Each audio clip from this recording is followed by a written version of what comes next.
Una vez salvo, siempre salvo.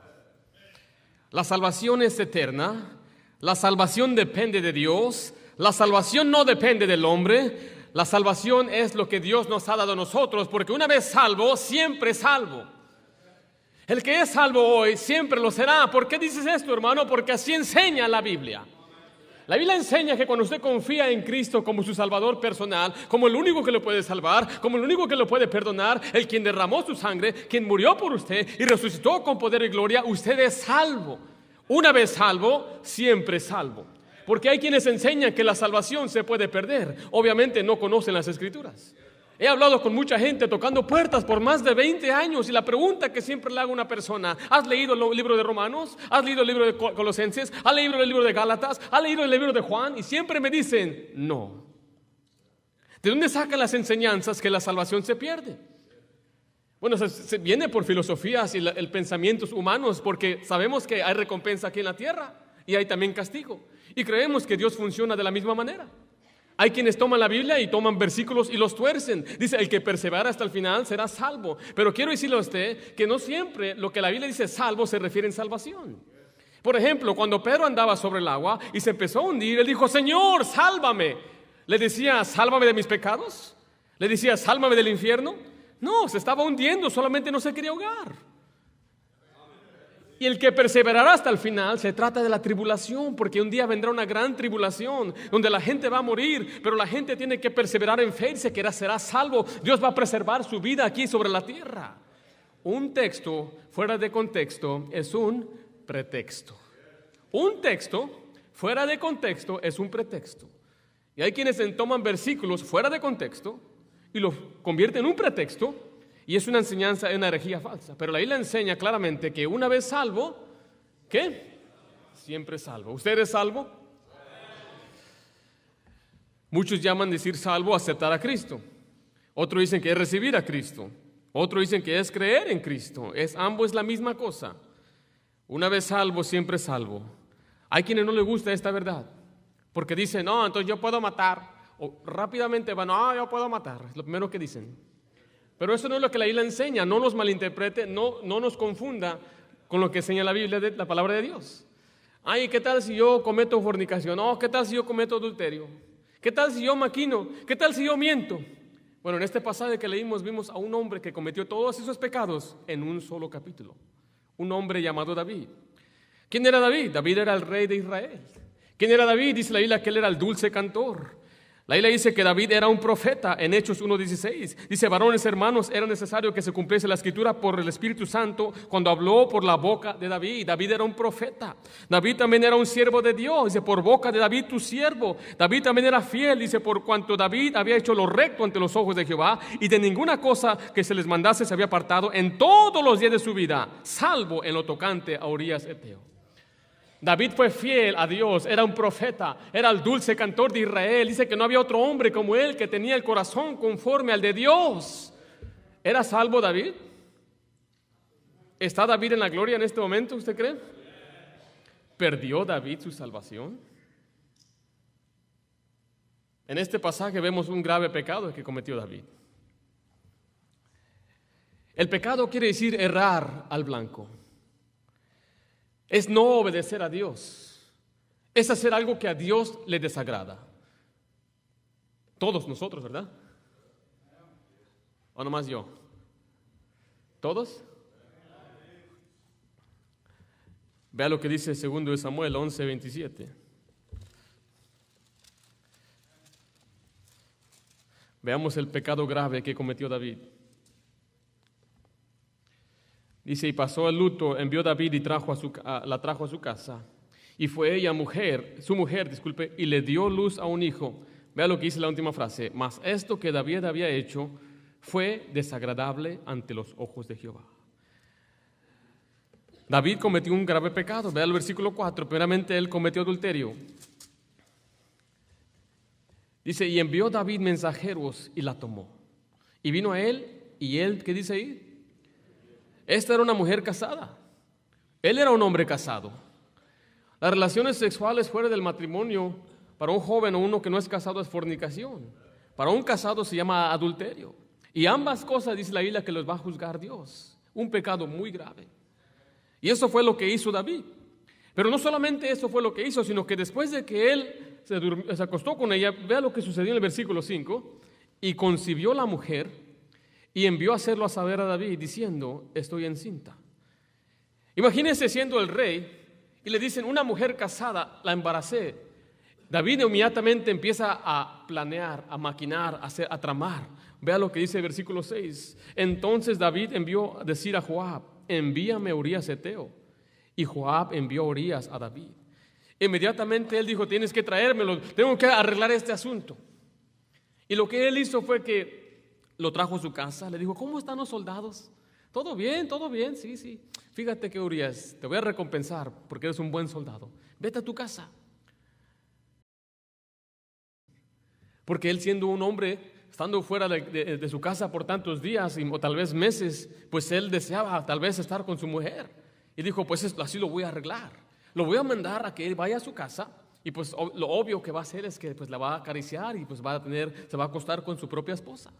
Y cuando se embarace va a decir, pues ese es mi hijo, es mi bebé. Fue la maquinación de David. Pero no solamente David maquinó, sino que él cometió homicidio. Vaya al versículo 17. Y saliendo luego antes de leer este pasaje, deje cómo cometió suicidio. Urías no fue a su casa. Urías dijo, ¿cómo yo voy a ser un soldado fiel y yo voy a meterme con mi esposa cuando hay muchos de mis hermanos peleando? Dice la Biblia que él no se metió con su esposa. Entonces ahora David tiene que hacer otro diferente plan. Entonces como no lo puedo convencer que vaya a su casa, entonces voy a tener que matarlo.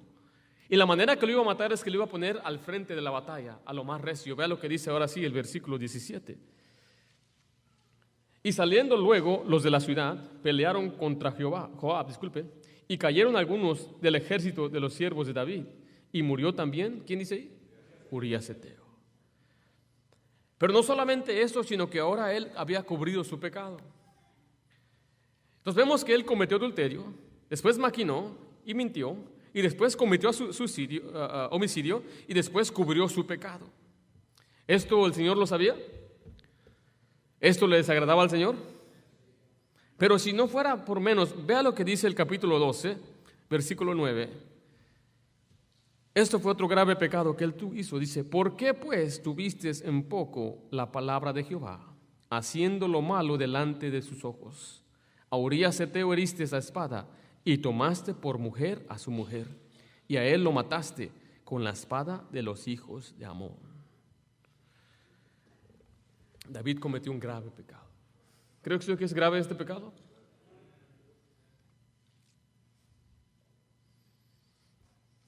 Ahora, ¿usted cree que David fue descubierto? Dice el capítulo 12, versículo 1. Vemos la amonestación de un profeta. Dice el versículo 1 del capítulo 12. Jehová envió a Natán a David, y viniendo a él le dijo, y le contó una historia. Le dice que había un hombre rico que tenía muchas ovejas, pero había otro hombre pobre que solamente tenía una ovejita. Un día aquel hombre rico tuvo visitantes, pero en vez de tomar de sus propias ovejas, él le quitó la oveja a aquel que no tenía, que tenía solamente una. Y David se indignó y dijo, ese debe pagar 4 tantos. Y vea lo que le dice el profeta en el versículo 7. Entonces dijo Natán a David, tú eres aquel hombre. Dios lo descubrió. ¿Sabe por qué? Porque Dios todo descubre. Usted no puede ocultar nada de Dios. Ese principio, niño, apréndelo desde ahorita, que Dios todo descubre. Se me decía, Ringo, Dios todo descubre y todo ha descubierto. Por eso mejor no la hago, porque me va a descubrir. Siempre descubre el pecado. Dice la Biblia, tu pecado te alcanzará. Y después fue declarado el juicio. Vea lo que dice el versículo 10. Por lo cual ahora no se apartará jamás de tu casa la espada, por cuanto menospreciaste y tomaste la mujer de Urías Eteo para que fuese tu mujer. El profeta declaró que es su juicio y después le dijo lo que iba a suceder. David no iba a quedar sin castigo. Muchos piensan que Dios cuando se da cuenta o Dios no castiga, pero ¿usted cree que Dios castiga? Pues vamos a ver lo que dice la palabra de Dios. Ahora, ¿David era salvo? ¿David hizo algo que le desagradaba a Dios? David no quedó con castigo. Vaya conmigo a Salmo 32 y vamos a ver cómo le pesaba en su corazón. Esto que hizo David era algo que no lo dejaba en paz.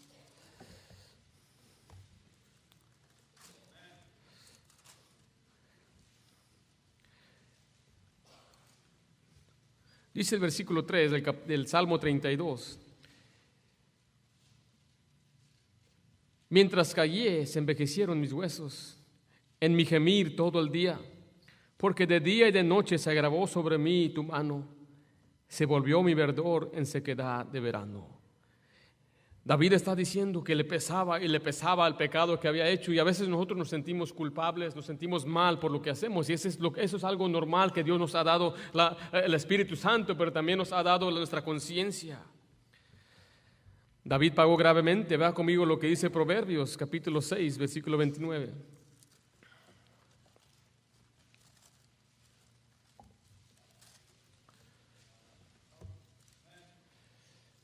Dice el versículo 29, dice: así que el que se llega a la mujer de su prójimo no quedará, ¿qué dice ahí? Esa palabra impune significa sin castigo. No quedará impune ninguno que la tocare. O sea que Dios mismo declara que el hombre que comete adulterio, dice, no va a quedar sin castigo. ¿Usted cree que esa persona que anda metiéndose con cualquiera después sale libre? No queda impune, no queda sin castigo. Y David tampoco quedó impune, no quedó sin castigo. Volvamos a 2 de Samuel, capítulo 12, versículo 6.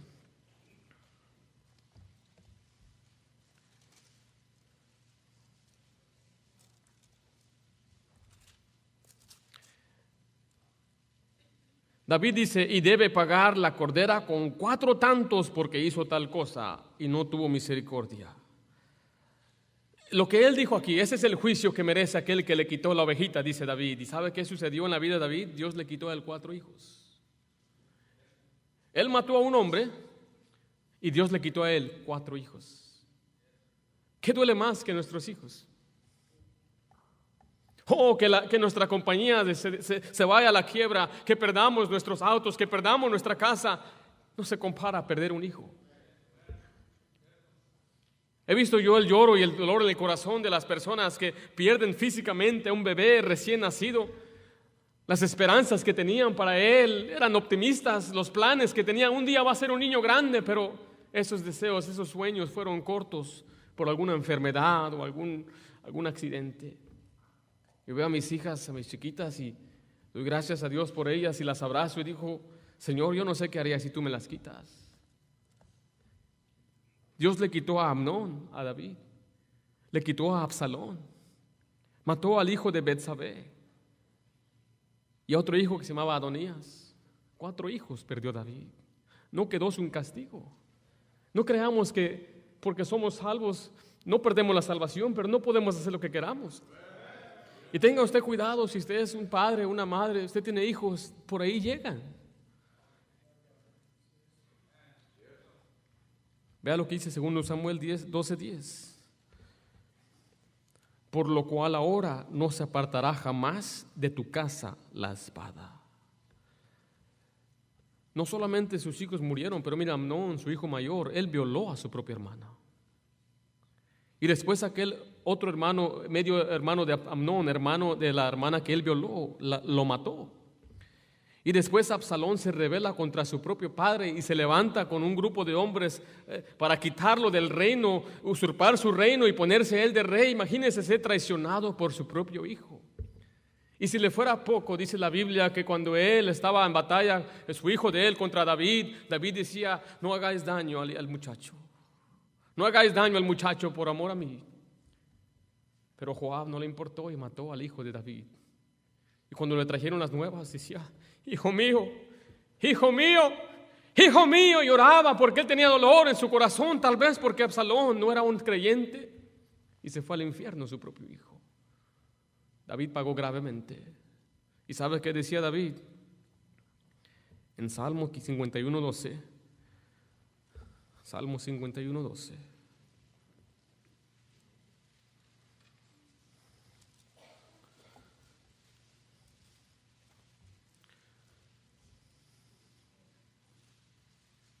Decía, vuélveme el gozo de tu salvación, Señor, y espíritu noble me sustente. Oh, David era salvo. David tenía a Cristo en su corazón, pero tenía sufrimiento a causa de su pecado. Decía, Dios, ya no soy feliz. Soy salvo, pero no tengo felicidad. Soy salvo, pero no tengo gozo en la tierra. Y decía, Señor, vuélveme tu gozo de tu salvación. David perdió su salvación. En este capítulo fue escrito inmediatamente después de que él perdió a su hijo, al bebé. Y quiero decirle a usted en este día que David no perdió su salvación, pero sí perdió su gozo. Quiero decirle también este día que Dios da seguridad al creyente. Una vez que esté es salvo, usted será salvo para siempre. Igual que David, si algún día usted comete algún agravio, algún pecado, usted deshonra a Dios, usted aborrece la palabra de Dios, usted no pierde su salvación. Pero vamos a ver lo que sí pierde, porque hay un precio que pagar siempre. El creyente, primero quiero que entendamos, es que el creyente nunca deja de pecar. Cuando usted recibe a Cristo, cuando usted lo acepta, usted no automáticamente se volvió en un santo ángel. ¿Verdad que no? Usted es el mismo. Y tiene que aprender a mejorar y a crecer.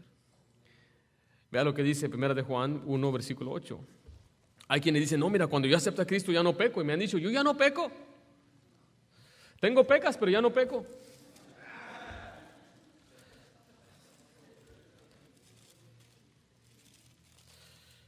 Mira de Juan, dice el capítulo 1, versículo 8. Si decimos que no tenemos pecado, nos engañamos a nosotros mismos y la verdad no está en nosotros. Alguien me dijo, yo ya no peco, yo ya soy santo y soy perfecto. Y le muestro este pasaje y le digo, no, mira, eres un doble mentiroso.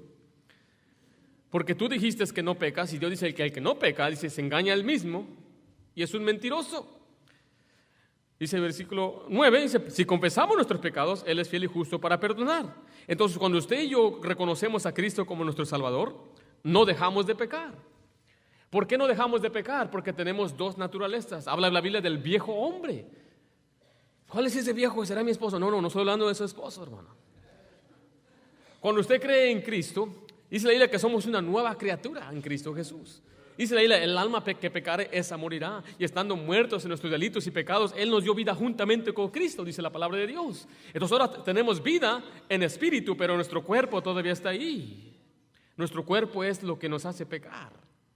Ahora depende de su apetito, de qué usted ya ha cometido. Por ejemplo, un muchacho que nunca ha bebido alcohol, él no tiene el deseo por el alcohol, no sabe qué es, no le importa.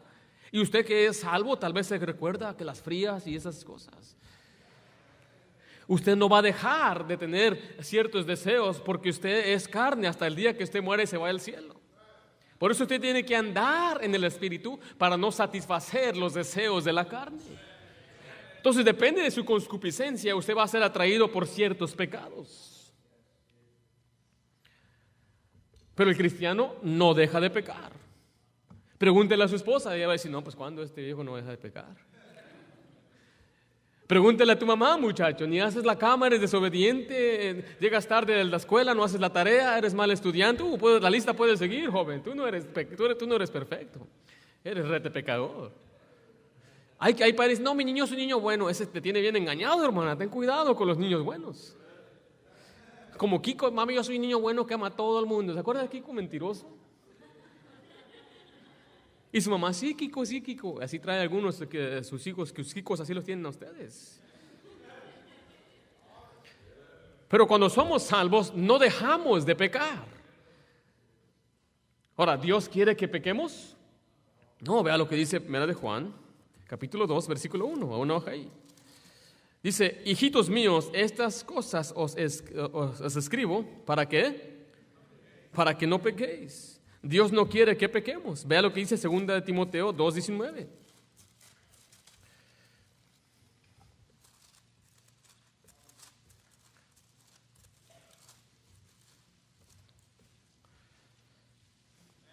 Dice, pero el fundamento de Dios está firme, teniendo este sello.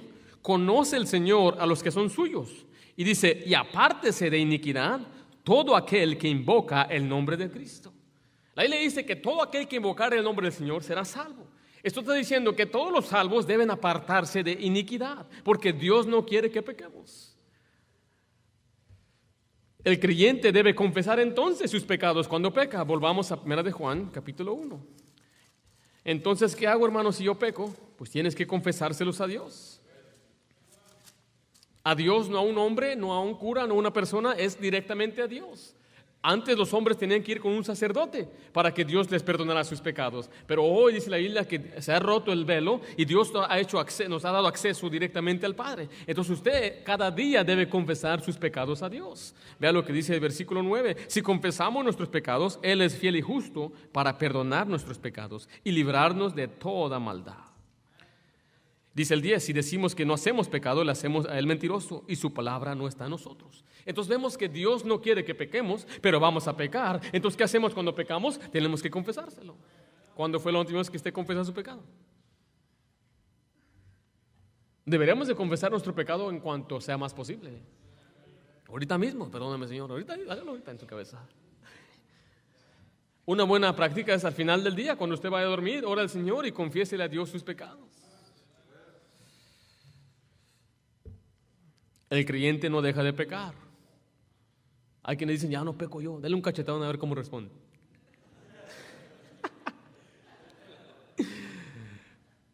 Letra B, bueno, en segundo lugar, el creyente pierde la comunión con Dios. El creyente pierde la comunión con Dios. Cuando una persona peca, pierde su comunión con Dios. ¿Qué es la comunión? Es una amistad o un compañerismo que podemos tener con Dios. No perdemos nuestra salvación y perdemos nuestra posición en Cristo, pero sí perdemos nuestro compañerismo con Cristo. Por ejemplo, el hermano Jorge Coronel tiene a su hijo Luis, venga así que rapidito, y Luis de vez en cuando se porta bien, mal, veámonos, sí. Sí se porta mal de vez en cuando. Sí. Si un día viene Luisito, viene para acá, y usted queda ahí, y agarra unas piedras y quiebra las ventanas del vecino, y se va corriendo, y va a su casa y viene la señora, oiga, señor, su hijo quebró mi ventana. Pero no, tranquilo. No quiere actuar, ¿ya? Entonces, lo va a regañar, lo va a castigar y pierde su comunión. Y cuando venga el paletero y él quiere una paleta, y las paletas vienen, stop. Y luego él se para el paletero y él corre, papá, ¿me das para una paleta? ¿Qué va a hacer usted? Está loco, ¿verdad? ¿Deja de ser su hijo? Pújalo un poquito. Lárguese, aquí no dejarle para usted. ¿Le va a decir algo así? ¿Lo va a correr de su casa? ¿Le va a encerrar? Va a decir, Luis, ya estás por tú, ya eres destituido de mi casa. Devuélveme tu apellido. Le va a decir así.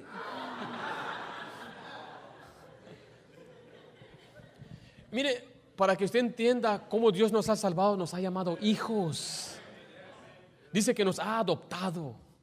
Ahora, hay quienes no pueden tener bebés, entonces adoptan a un bebé y lo aman y lo quieren. Y aquel niño se convierte en hijo de ellos. Y Dios nos dijo que fuimos adoptados, somos sus hijos, mas a todos los que le recibieron, a los que creen en su nombre, les dio potestad de ser hechos hijos de Dios. Entonces, cuando usted es un hijo, usted no deja de ser hijo de Dios. Lo que sí sucede es que ahora Luis tiene que arreglar asuntos con su papá y dice, perdóname papá porque quebré la ventana, yo sé que hice mal y yo prometo de ahora en adelante ya no voy a hacerlo, papá, perdóname. Y su papá le dice, te perdono Luis, y lo abraza. Un besito y le da su dolarito para que se vaya a comprar una paletita. Démelo a mí para que yo lo... Gracias, más, tome asiento. Lo que pierde es una comunión. Imagínense si existiera el divorcio de hijos.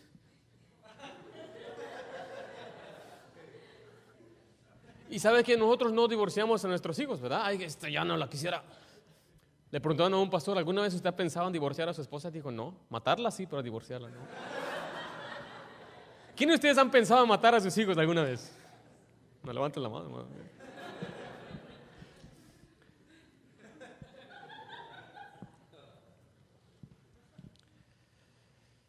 El creyente pierde su comunión con Dios. Así enseña la palabra de Dios. Si usted es nuevo y es algo que está aprendiendo, usted siga viniendo a la iglesia, usted lea la palabra de Dios. problema es que muchos se dan por vencidos porque leen 2, 3 capítulos, se cansaron, les dolió la cabeza y mejor prenden la tele. Aunque usted no entienda la Biblia, porque mire, no es un libro de Dr. Seuss, hermanos.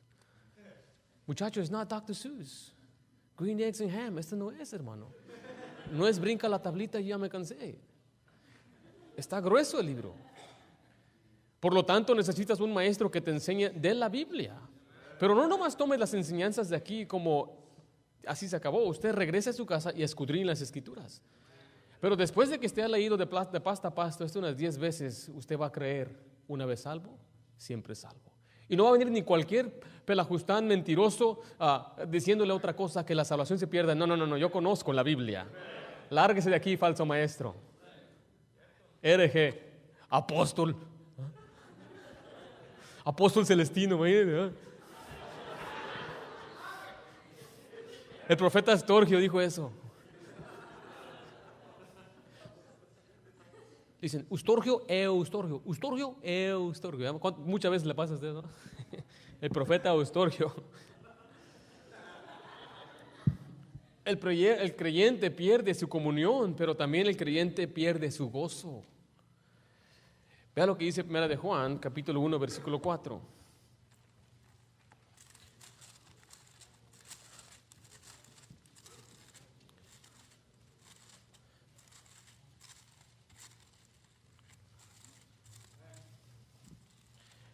Primero vimos en el capítulo 1, en el capítulo 2, hijitos, estas cosas os he escrito, el capítulo 2, versículo 1, hijitos míos, estas cosas os escribo para que no pequéis. ¿Recuerden eso?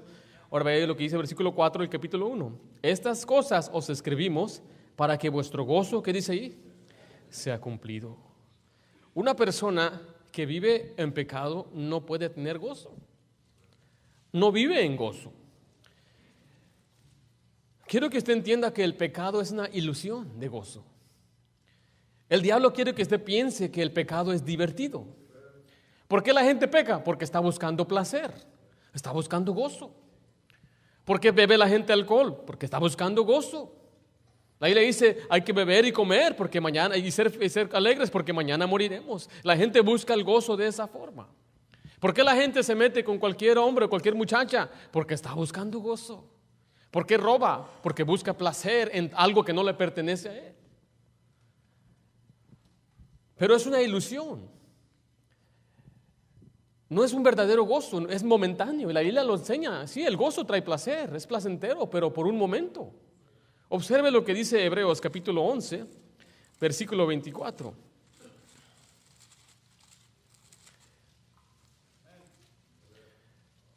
Dice, por la fe Moisés, Hebreos 11, 24, por la fe Moisés, hecho ya grande, rehusó llamarse hijo de la hija de Faraón. Dice, escogiendo antes ser maltratado con el pueblo de Dios, dice que gozar de los deleites temporales ¿de qué? Claramente la Biblia enseña que el pecado trae gozo, es un deleite, y es verdad, pero es momentáneo. Los que viven en pecado, pregúntele si ellos se sienten felices, cumplidos. ¿Estás feliz? ¿Cómo te sientes? ¿Cómo está tu vida? Y nunca es de gozo. El mundo nos presenta tu Marlboro, tu cerveza, ponen a las muchachas que están bonitas para atraer al sexo opuesto y lo muestran como algo atractivo, pero en un final es dolor, es tristeza. No hay gozo en el pecado. Por eso hay muchos cristianos que pierden su gozo. ¿Usted cree que David era gozoso después de haber cometido ese pecado? No hubo ni un solo día que él no lloraba a Dios. Usted lea los salmos y usted ve el corazón de David. Y hay gente que ha cometido graves pecados ya siendo cristianos y duele. No perdiste la salvación, pero sí perdiste el gozo de tu salvación. Yo creo que no hay más triste que un cristiano que esté desanimado. No estoy hablando de tristezas que vienen por la pérdida de un ser querido. No estoy hablando de tristezas que vienen por una enfermedad. No estoy hablando de ese tipo. Estoy hablando de tristezas que vienen por nuestro pecado. El creyente pierde su gozo.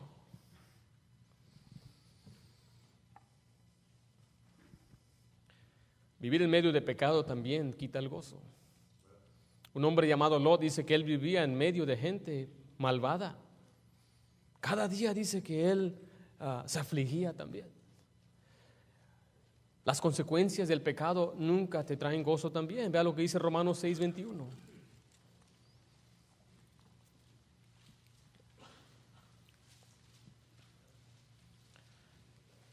Dice, pero ¿qué fruto tenéis de aquellas cosas de las cuales ahora os avergonzáis? Porque el fin de ellas es muerte. Antes de usted conocer al Señor, tal vez había cometido algún pecado y en su ignorancia, y ahora le da vergüenza, ¿verdad?, hablar de esas cosas. No, ni me recuerdes. A todos nos da vergüenza que nos hablen de algo mal que hicimos. A veces en la casa bromeamos, ¿te acuerdas cuando tú hiciste eso? A mis hermanos, empieza con algo chiquito, pero va creciendo algo más severo.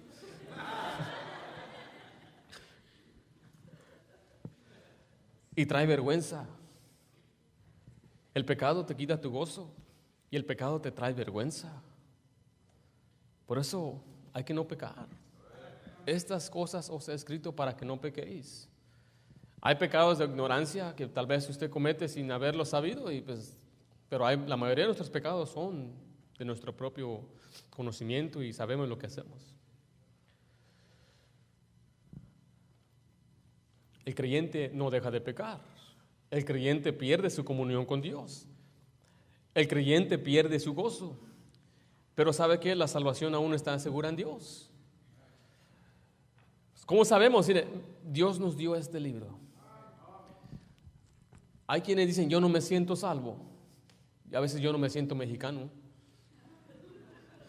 No dejo de ser mexicano. Eso es absurdo. Es algo ridículo decir, pues es que no me siento salvo. Hay quienes se sienten ser mujeres cuando son hombres. Soy un transgénero. No es cierto, todavía sigue siendo hombre. O una falsedad o una ilusión de muchos que dicen, pues yo soy un hombre atorado en cuerpo de una mujer. Hay quienes dicen, yo soy un gato. Y una mujer, ella se viste de gato y anda, se arrastra en el piso y dice, es que soy gato, nací en un cuerpo de gato. Otra mujer se casó con un robot. Este es mi esposo.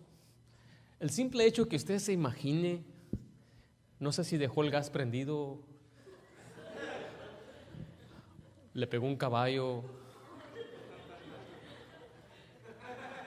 pero no se base en lo que usted se siente, básese en la verdad, en lo que dice Dios. Y Dios nos dijo en este libro que la salvación, Él no la perdemos. Te lo voy a comprobar. Primera de Juan, capítulo 5. Él nos dio su testimonio.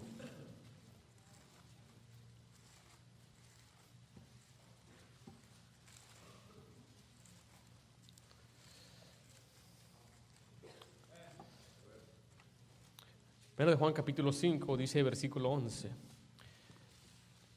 Y este es el testimonio que Dios nos ha dado. ¿Qué dice ahí?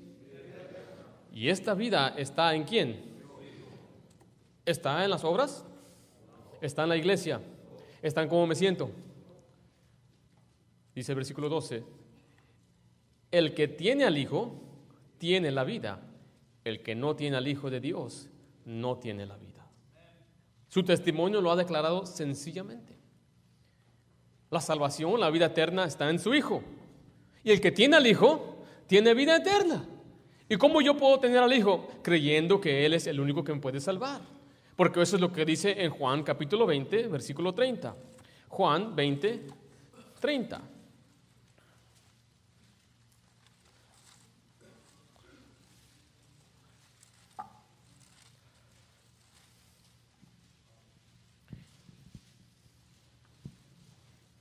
Y en este pasaje quiero que vamos a entender el propósito de los milagros. Porque muchos quieren hablar de milagros y Dios hizo sanidades. Vamos a ver por qué lo hizo. Él no hizo milagros nada más por hacer milagros. Vea lo que dice el versículo 30. Hizo además Jesús muchas otras señales o milagros en presencia de sus discípulos, las cuales no están escritas en este libro. Pero estas se han escrito para que creáis que Jesús es el Cristo, el Hijo de Dios, y para que creyendo tengáis, ¿qué dice? Vida en su nombre. O sea que la Biblia nos dio los ejemplos de los milagros de Dios, no para decir, ahora Dios va a hacer este milagro, ahorita voy a levantar a un muerto. No, es para que tú creas que Cristo es el Hijo de Dios y creyendo vas a tener vida en su nombre. Para tener vida eterna tienes que creer en Cristo Jesús. Y Dios dice, este es el testimonio. Y Dios no es mentiroso. Él cumple con lo que Él ha dicho. Entonces podemos ver, bíblicamente hablando, que Dios nos dio su testimonio, nos dio su palabra. Y solamente he leído unos pasajes hasta ahorita, pero vamos a ver más acerca de eso. Dios nos dio su promesa. Vea lo que dice 1 de Juan, capítulo 2. 1 de Juan 2.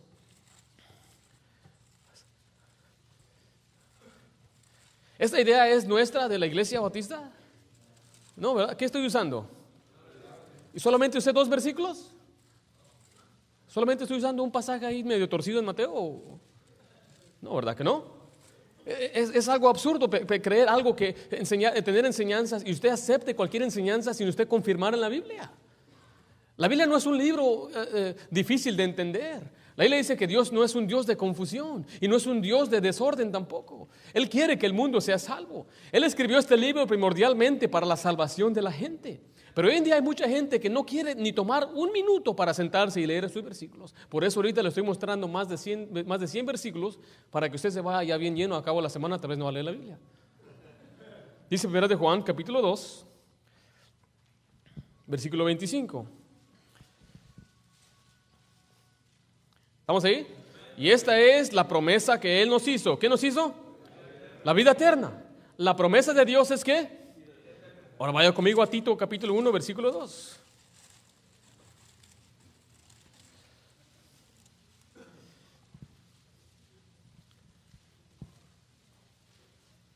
Dice ahí versículo 2, capítulo 1, en la esperanza de ¿qué? A la cual Dios, que no miente, ¿qué hizo? Prometió desde antes del principio de los siglos. Se dice Dios, mi promesa es la vida eterna. Y después este versículo dice que Él no miente. ¿Cuántos de ustedes varones no han cumplido unas promesas a su esposa? Era el lunes, era cuando llegue el trabajo, prepárate porque vamos a ir a comer. Ella se arregla y todo esto, llega, no se pudo. Al rato miras que no hay feria y no me pagó el chino, lo que sea, ¿verdad? Para el próximo lunes, porque usted y yo así somos mentirosos.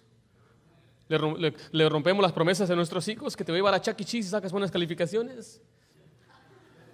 Luego le buscas cualquier mal cosa que hizo, no, entonces ya no lo quieres llevar.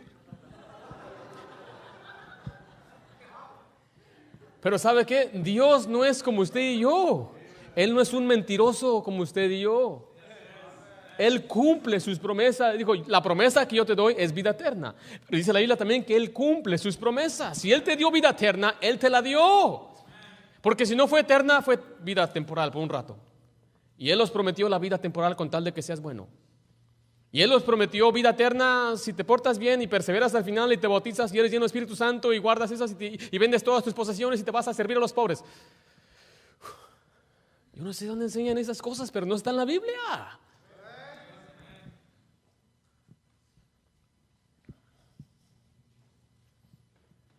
¿Qué nos prometió Dios? Juan 5:24, vaya rapidito ahí. La palabra vida eterna aparece más de 100 veces solamente en el libro de Juan y siempre está ligada a creer en Cristo solamente. El libro de Juan fue escrito para el nuevo creyente. Si usted es nuevo en la fe, lea el libro de Juan. ¿Quieren leer Apocalipsis? Bro, te faltan 65 libros. Apocalipsis es el último libro y ya quieren, yo quiero aprender qué pasa en el final. Primero aprende qué pasó en el principio. Por eso están todos confundidos queriendo leer libros que no entienden porque no entiendes la Biblia. Juan 5:24 dice, de cierto os digo que el que oye mi palabra y cree al que me envió, dice, tiene vida eterna y no vendrá a condenación, mas ha pasado de muerte a vida. Dice, y no vendrá a condenación, no irá al infierno, no morirá eternamente en el lago de fuego. ¿Por qué? Porque tiene vida eterna. No dice tendrá, ¿verdad que no dice eso? Cristo aún todavía no había muerto y resucitado. Entonces desde ese tiempo la gente tenía vida eterna. Hay quien dice, no, es que tenía que resucitar para que tuvieran vida eterna, pero él habló estas palabras antes de morir en la cruz. Vea lo que dice Juan 6:47. De cierto os digo, el que cree en mí, ¿qué dice? Una y otra vez ves algo muy sencillo. Tienes que creer en Cristo para ser salvo. Y quiero que usted entienda que Él los mantiene salvos. nosotros no tenemos que mantenernos salvos. Vea lo que dice en el mismo capítulo, en el versículo 37. Todo lo que el Padre me da, vendrá a mí, y al que a mí viene, no le echo fuera. Dice el 39, y esta es la voluntad del Padre al que me envió, que de todo lo que me diere, no pierda yo nada, sino que lo resucite en el día postrero. Cuando una persona es salva, dice que la recibe, dice que no la va a perder, sino que va a resucitarla hasta el día final, para darnos un cuerpo glorificado, una vida eterna.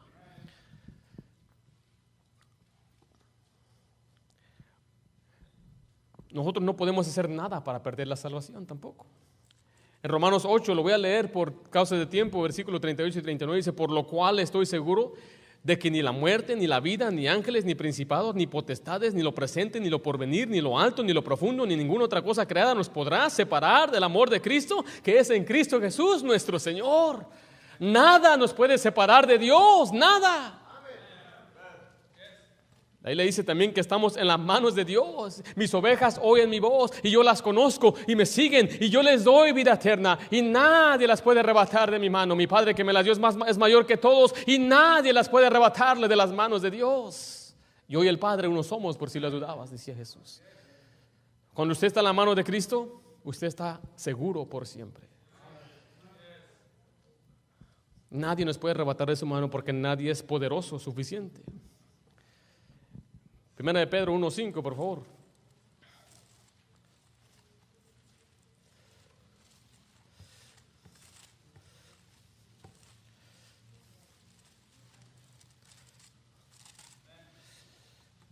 Dice que sois guardados por el poder de Dios mediante la fe para alcanzar la salvación que está preparada para ser manifestada en el tiempo postrero. Ahí nos dice claramente que Él nos está guardando, la salvación la guarda Él.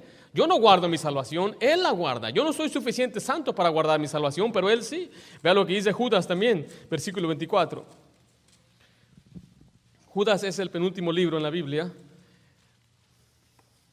Dice: y aquel que es poderoso para guardaros sin caída y presentaros sin mancha delante de su gloria con gran alegría. Al único y sabio Dios, nuestro Salvador, sea gloria y majestad, imperio y potencia, ahora y por todos los siglos. Amén. Él es suficiente fuerte para ayudarnos sin caída y también para presentarnos limpios algún día para entrar a la gloria de Dios.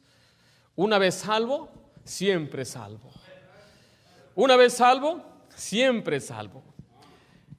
Porque por gracia sois salvos por medio de la fe. Y esto no de vosotros, pues es un don de Dios. No por obras para que nadie se gloríe. Ay, tengo que hacer obras, pero ¿qué dice Pablo? No por obras para que nadie se gloríe. Pero tengo que ir a la iglesia, no por obras para que nadie se gloríe. Pero tengo que dar ofrendas, no por obras para que nadie se gloríe. Pero tengo que hablar en lenguas y bautizarme, no por obras para que nadie se gloríe. ¿Alguna vez usted se ha gloriado? Algunos miré que echan un gol y se glorían. ¡Gol! Y piensa que todo el mundo lo está viendo a ellos. Y la gloria, usted siente la gloria, ¿verdad? Del gol que echó.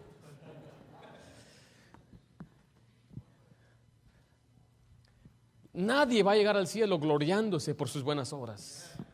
Porque fui bueno, porque fui a la iglesia, fui santuchón, di dinero a los pobres. Y no me malentienda, esas cosas son buenas, a Dios le agrada, pero no, nadie se va a gloriar en el cielo porque las obras no salvan.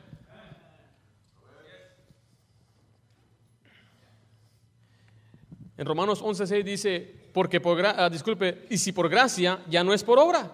De otra manera la gracia ya no es gracia. Y si por obras, ya no es gracia. De otra manera la obra ya no es obra. Dice Dios, o es por obra o es por gracia. Porque si es por gracia, entonces las obras no importan. Y si son por las obras, entonces ¿para qué sirve la gracia? ¿Se confundieron ahí o si me trabalenguas algunos? Vaya lo que dice también en Tito capítulo 3.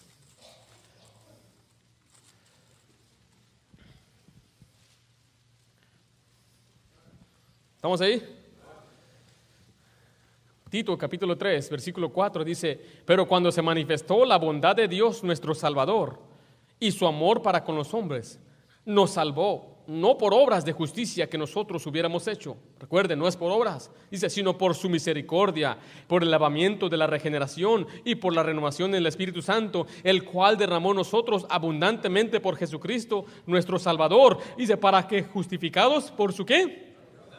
Dice, viniésemos a ser herederos conforme a la esperanza de ¿qué?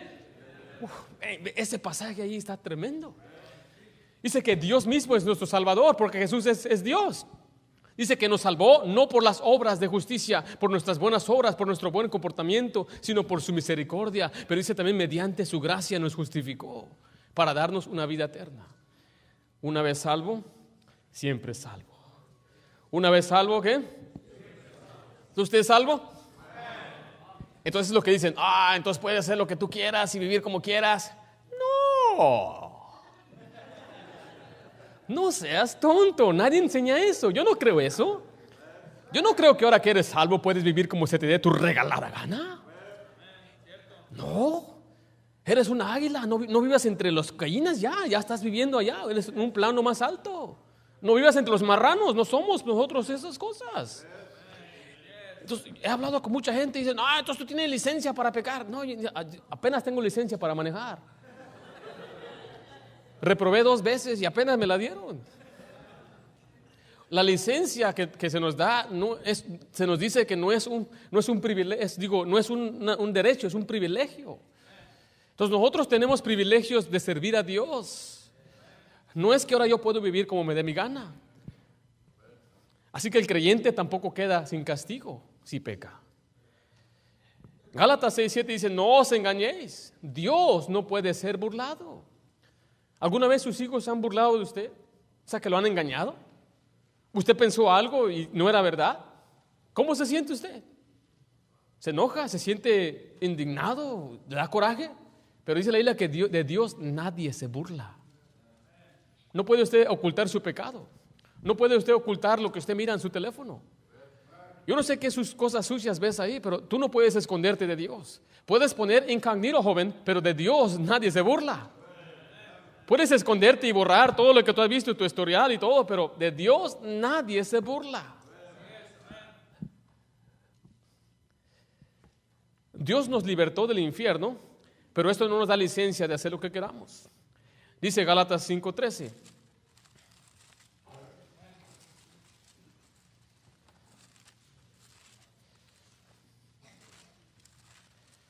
¿Estamos ahí?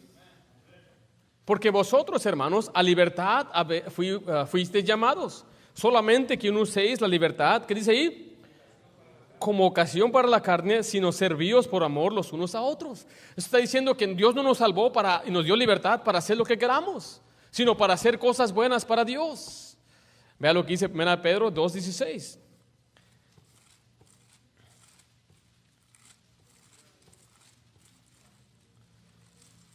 ¿Vamos ahí? Dice versículo 16, como libres, pero no como los que tienen libertad como pretexto para hacer lo malo, sino como siervos de Dios. Dios no nos da licencia de hacer lo que queramos, sino que nos ha libertado, nos dio la salvación para que vivamos para Él. La pregunta es, ¿usted vive para Dios? ¿A quién sirve usted? ¿Usted es una persona fiel a Dios? ¿Usted pasa tiempo en las Escrituras, camina en su espíritu? ¿Usted vive una vida separada? ¿Usted anda viviendo en pecado? ¿Es usted una persona pendenciera peleándose allá afuera, hablando groserías, ingiriendo drogas, mirando pornografía? ¿Es usted una persona que vive para Dios o vive para la carne? Porque es el problema que los cristianos usan mucho su libertad para vivir como quieran y después la gente no quiere nada con Cristo por el mal testimonio de un cristiano pecador. Y se pregunta, ¿por qué mi hija hizo eso? ¿Por qué tú hiciste lo mismo? ¿Por qué mis hijos no siguen los caminos de Dios? ¿Por qué tú no lo estás siguiendo? Tus hijos hacen lo que tú haces, ellos ven lo que tú haces y que escuchan la Biblia. La Biblia es pura hipocresía y hay muchos jóvenes allá afuera que no quieren nada con Dios por padres desobedientes a Dios. ¿Por qué crees cuando hay padres fieles a Dios, sus hijos le siguen? Entran al instituto, se convierten en pastores porque ellos vieron un buen ejemplo de un padre que vivía en santidad. Vas a perder a tus hijos en el pecado y les va a estar lamentando y llorando aquí. Lo he visto muchas veces, tengo más de 25 años en el cristianismo, estando yo en el servicio de jóvenes, vi a jóvenes y descarriarse y los padres lloren y lloren por culpa del mismo padre. Dios no nos da licencia para pecar. ¿Por qué crees que hay jóvenes que se mueren, jóvenes cristianos? Yo conozco jóvenes de nuestra iglesia que habían muerto porque vivían en pecado y en promiscuidad, jóvenes que se murieron de SIDA. Después están llorando, soy madre soltera con 3 hijos, con 3 diferentes hombres. ¿Por qué? Si tú creíste en el evangelio. Dios no te da licencia para hacer lo que tú quieras. Vas a pagar y te va a doler. Por eso te digo hoy en día, antes de que te duela, joven, antes de que te duela, señorita, vive para Dios, vive una vida recta, en santidad. Bienaventurado el hombre que no anduvo en camino de malos, ni en silla de escarnecedores se ha sentado. Bienaventurado, feliz, dichoso vas a ser. El cristiano más feliz es el que vive más purificado de la maldad y pecado. Aunque no tenga dinero, aunque no tenga nada, es feliz y gozoso porque él sabe en su corazón, Dios no nos dio libertad para hacer lo que queramos. Yo he dicho muchas veces, el más feliz en nuestra iglesia soy yo, hermanos. Algunos, fíjate. Yo soy salvo y por eso soy feliz. Pues yo también. Ok, espérate. Mis papás, los dos son salvos. No, ya perdí. Algunos dicen, ya perdiste. Mis dos abuelos, los abuelos por los dos lados son salvos. Mis hermanos son salvos. Mi papá es un pastor. Él me predica y me regaña desde aquí también. Estoy casado con una tremenda cristiana y tengo hijas creciendo en el camino de Dios. ¿No hay razón de ser feliz? Y por eso yo le decía muchas veces a los jóvenes, yo soy el más feliz en esta iglesia. Mi hermano cuando se case podrá decir, pues yo soy feliz, Y después de que tenga por lo menos 4 podrá compararse a mí, pero todavía no llega ahí. Y hay quienes nos dicen que la vida cristiana es aburrida, que la vida cristiana no hay gozo, que la vida aburrida es estar encerrado y no hay diversión. Vamos afuera a divertirnos. No, eso no es diversión. Pagar child support no es diversión. Había un hombre que pagaba debía $100,000 en child support. Eso no es diversión. El dinero que yo es para mis hijas, no es para otro que se lo gaste el novio de aquella mujer. No. Esa no es felicidad, eso no es alegría. Dando dinero a otra. Y aquella, quédate con mis hijos, mamá. Pues se va a disfrutar con otro barbaján. ¿Eso es felicidad? ¿Estar llamando a Ralph? ¿Qué es llamar a Ralph cuando se levanta el domingo en la mañana borracho?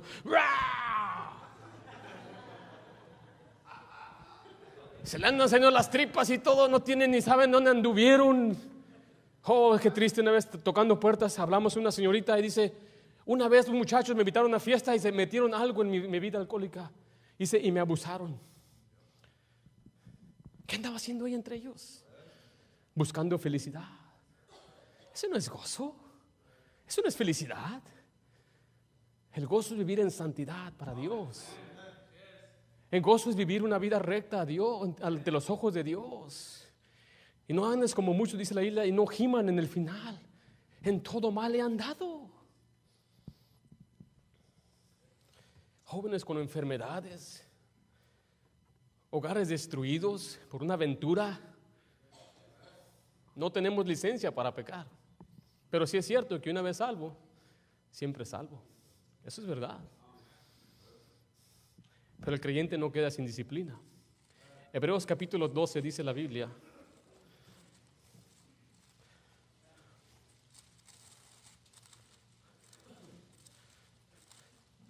¿Y sabe por qué se predica de esta forma? Por amor a ustedes. No es para hacer sentir mal a nadie. Si te sientes mal, pues el pecado te debería hacer sentir mal. Tú te enojas conmigo, enójate con ti mismo. ¿Ando enojado conmigo? ¿Para qué predicas eso? Pues ¿para qué haces tú eso? Ya no voy a esa iglesia. Pues yo no sé por qué te quieres ir. Te estoy diciendo lo que necesitas. Hay jóvenes aquí que no han cometido pecado. Hay jóvenes aquí que no han vivido en promiscuidad. Hay jóvenes aquí que nunca han bebido alcohol ni nada. Te lo digo por ellos también. No hay gozo vivir en pecado, jóvenes. El gozo más grande es que un día tú te cases con la persona correcta. Y aquí va a estar, mira, dándole un beso. No, come on, brothers. Aquí va a estar, mira, va a estar feliz, gozoso. Va a ser pobre, bro. Es la verdad. Yo fui pobre, bro. Ya también. Yo, joven, mira, lo único que compré fue una cama, un refrigerador y una mesa. Y es todo. Duré años sin sofás, duré años sin comprarle algo a ella, nada así. Y diga, ¿alguna vez te agüitaste por ello? Nunca, papacito, tú eres lo que necesitaba.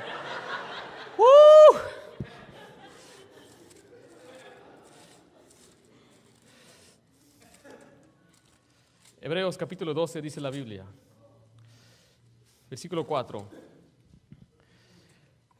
porque aún no habéis resistido hasta la sangre, combatiendo contra el pecado. ¿Estoy en Hebreos o no? ¿Estoy en el correcto o no? Sí.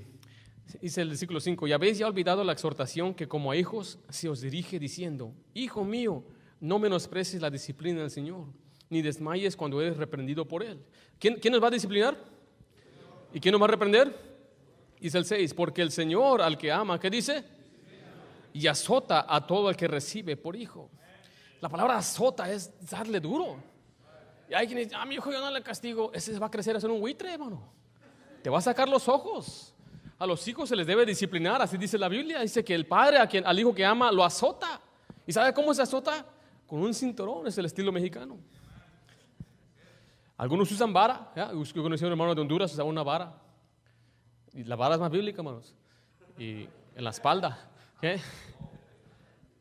Pero si nosotros como padres le damos a nuestros hijos por el bien de ellos o el bien nuestro. El bien de ellos, pero ¿cómo? Si los estamos lastimando. Yo les he dicho a ustedes muchas veces, a mí me disciplinaban todos los días. No había ni un día que no venía vara sobre la espalda de este lomo. Un día. ¿Alguna vez yo le tuve resentimiento a mi padre? No. ¿Alguna vez yo sentí que era un abusón, un abusador? Jamás. Porque yo sabía que lo que se hacía era por el bien mío. Él me decía: mira, ahorita, porque hermanos, yo antes agarraba lo que no era mío. Era un ratero, pues. Y me decía mi papá: mira, ahorita estás agarrando una canica. Cuando crezcas vas a querer robar una televisión. Y vas a querer robarte un carro. Yo decía: wow. Y me daba baratas. Sópatelas. Dormía calentito, hermanos. Sin sábanas y sin cobijas, no ocupaba.